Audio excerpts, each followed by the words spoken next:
J'appelle votre esprit de compassion pour que nous puissions assister, si vous le voulez bien, toutes ces personnes en ces moments qui souffrent et qui certains n'ont même pas un toit sous lequel s'abriter.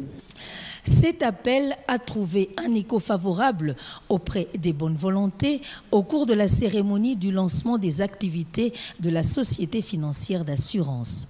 Voilà qui explique le déplacement ce jour de Maman Olive Lembe Kabila, venue dans le Grand Kivu afin d'apporter de l'aide aux victimes des incendies à répétition dans la province du Sud Kivu.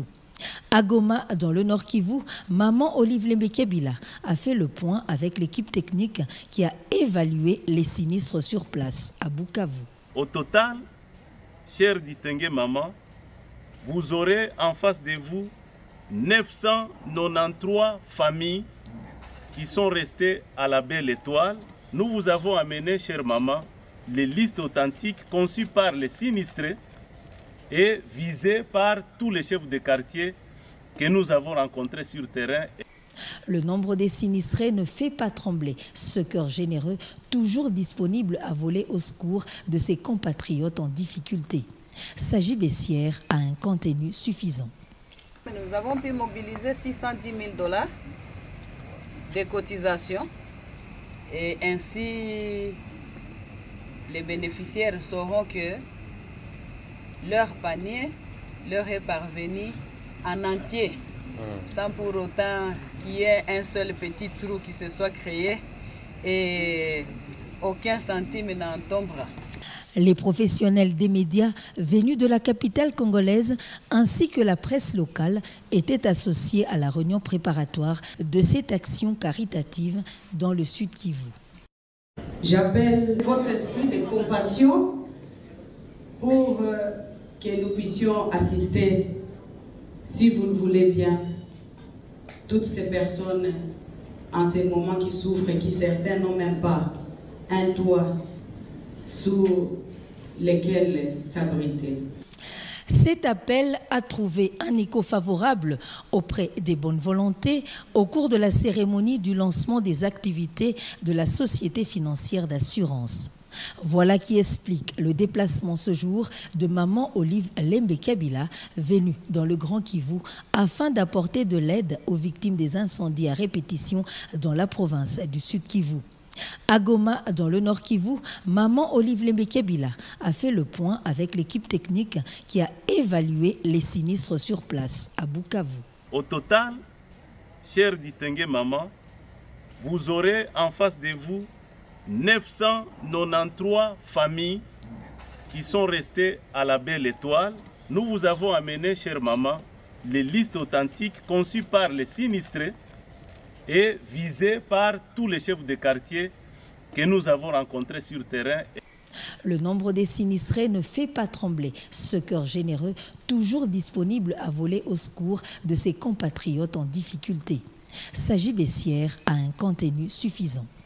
Nous avons pu mobiliser 610 000 $ de cotisations et ainsi les bénéficiaires sauront que leur panier leur est parvenu en entier, sans pour autant qu'il y ait un seul petit trou qui se soit créé et aucun centime n'en tombera. Les professionnels des médias venus de la capitale congolaise ainsi que la presse locale étaient associés à la réunion préparatoire de cette action caritative dans le Sud Kivu. Oui, bonjour. Et c'est moi. Et ça fait bien le rapport. Ok. Bienvenue. Bienvenue, Maman. Merci. Oui, Arlette Boutella. Oui. Bonjour Karine. Convaincus que nous pouvons, nous Congolais, avec les étrangers qui ont choisi le Congo comme leur deuxième patrie, nous pouvons canaliser les efforts et ainsi faire certaines choses nous-mêmes, sans pour autant attendre que je ne sais quel petit Dieu viennent nous assister en nous donnant des leçons. Nous avons pu mobiliser quand même. Yo ekelamu okobangisa ngate o champion azana ngambo na ngai. Mapinga l'éternel des armées okota bitumba nango pesanga. C'est ainsi que pour l'année passée, nous avions fait le monitoring de beaucoup de situations macabres qui ont touché le cœur de maman. Et il y a un mois, elle nous a dit d'enquêter sur la situation de Bukavu. Vous le savez tous, ceux qui viennent à Kinshasa et ceux qui sont avec nous ici à Goma, Bukavu a fait l'objet de plusieurs cas d'incendie. Et pour ces incendies, distinguez maman et tous les invités qui sont ici, nos petites hypothèses ont révélé 3 aspects. Le premier aspect, c'est qu'à Bukavu, il y a un problème d'urbanisation. Il n'y a pas d'avenue, de rues qui peuvent faire en sorte que quand il y a un incendie, l'intervention arrive et que les maisons et les biens de population soient sauvés. Le deuxième aspect, c'est l'aspect de la promiscuité. Les gens sont très serrés de façon que quand il y a un incendie, et la maison qui a été à la base de l'incendie et les innocents se retrouvent tous dans la situation de détresse, étant donné que les maisons dans certains quartiers comme Nyamugo sont vraiment très serrées. Troisième hypothèse, c'est que l'on parle actuellement même de ce qu'on appelle incendie criminel. Des gens mal intentionnés qui peuvent initier une situation par laquelle on utilise des délinquants, des enfants de la rue, des bandits pour brûler des maisons et par après, on va surgir des commissionnaires qui viennent acheter ces espaces pour y ériger des grands bâtiments, donc ça devient une affaire. Nous avons commencé par des hypothèses objectives, le problème d'urbanisation et le problème de la promiscuité, mais nous avons aussi révélé le fait chez maman qu'il y a aussi ces rumeurs qui commencent à courir dans la ville de Bukavu sur la possibilité des incendies criminels. Et nos enquêtes ont révélé ce qui suit. Nous avons été dans 3 communes, notamment la commune de Kadutu, la commune de Ibanda et la commune de Panzi. Et dans ce que vous demeurerez leur mère. Merci maman.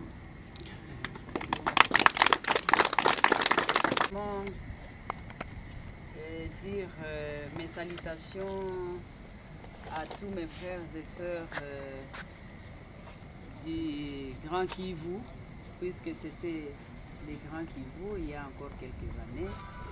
Et comme je me retrouve à Goma, je salue tous mes compatriotes du Nord Kivu, de la ville de la province du Nord Kivu, de la ville de Goma aujourd'hui en particulier. Et une ville que je répète en tout temps, qui m'a vu grandir et qui m'a éduquée. C'est pourquoi je suis très reconnaissante qu'à chaque fois qu'il y a un cri de détresse et que j'ai la possibilité de pouvoir me déplacer, je le fais. Aussi, je dis un très grand polé à tous les compatriotes d'ici, puisque je pense que ce n'est pas une psychose, que c'est une réalité, qu'il y ait eu cette maladie assez grave qui s'est manifestée ici à Goma et dans le périphérique ainsi que dans quelques coins de la province. Ebola, donc je cite. J'espère que Dieu puisse nous donner la solution définitive et éradiquer ainsi la maladie, quelle que soit sa provenance. Puisque, sachant que malgré les interventions humaines, en tant que chrétienne, j'ai la ferme croyance et la foi que l'aspect spirituel peut aussi nous guérir des maux.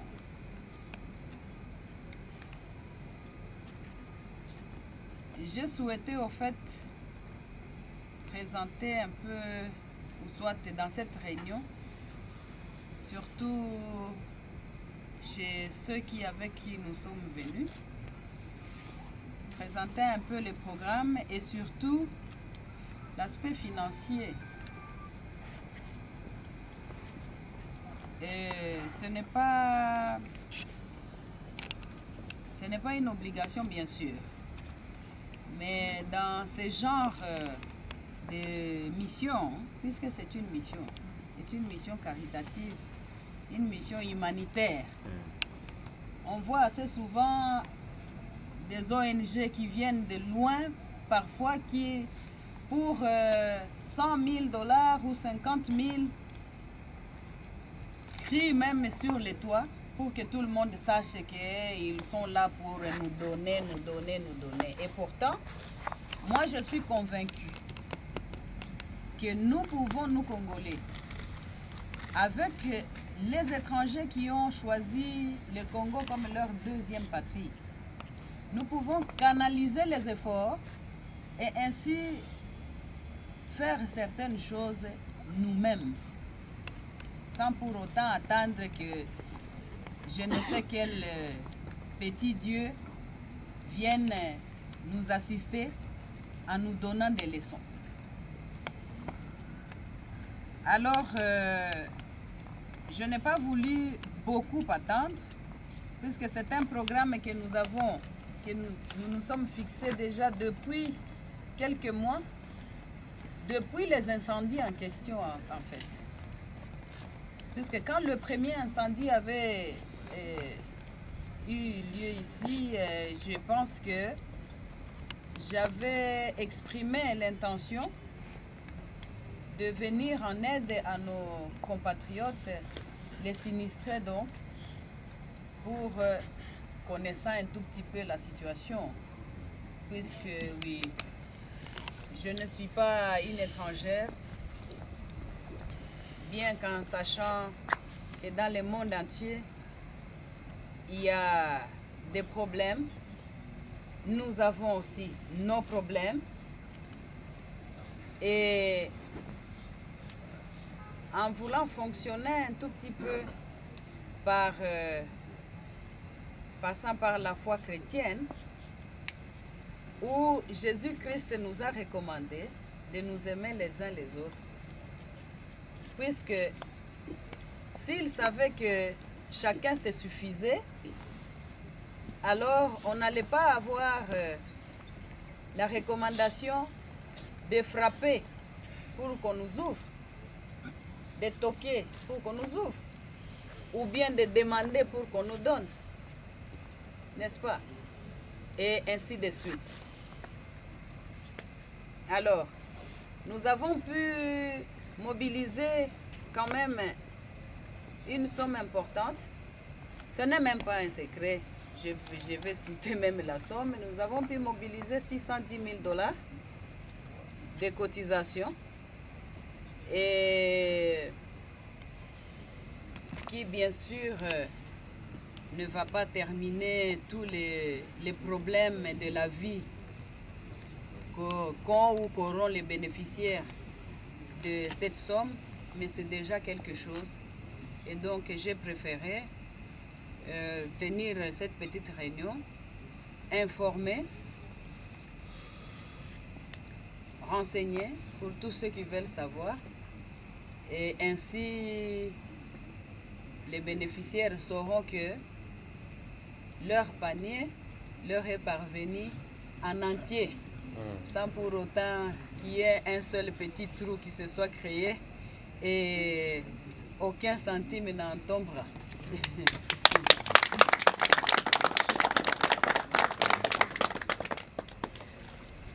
Alors, après consultation avec l'équipe technique, qu'elle soit de Kinshasa, ou de Goma ainsi que Bukavu,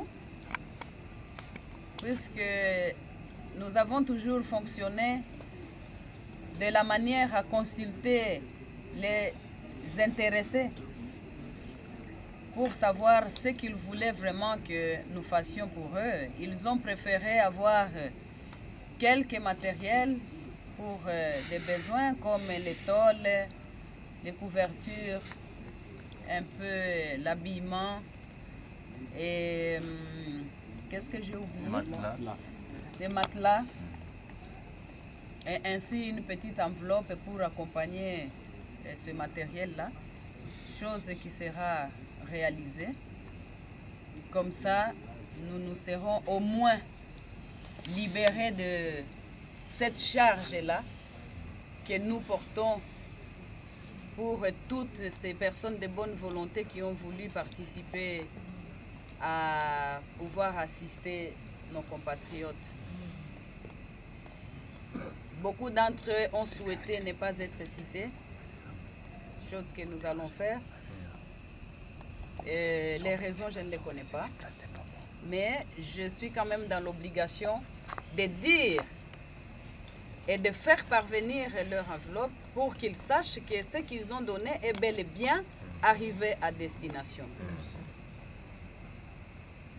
Donc je pense que ceux qui feront partie de la délégation pour le travail sur terrain verront bel et bien que tout a été fait selon les promesses qui ont été données et surtout par l'accompagnement de la grâce de Dieu, puisqu'aujourd'hui nous appartient et demain appartient à Dieu. Amen. Ainsi dit, je vous remercie. Merci beaucoup. Donc voilà.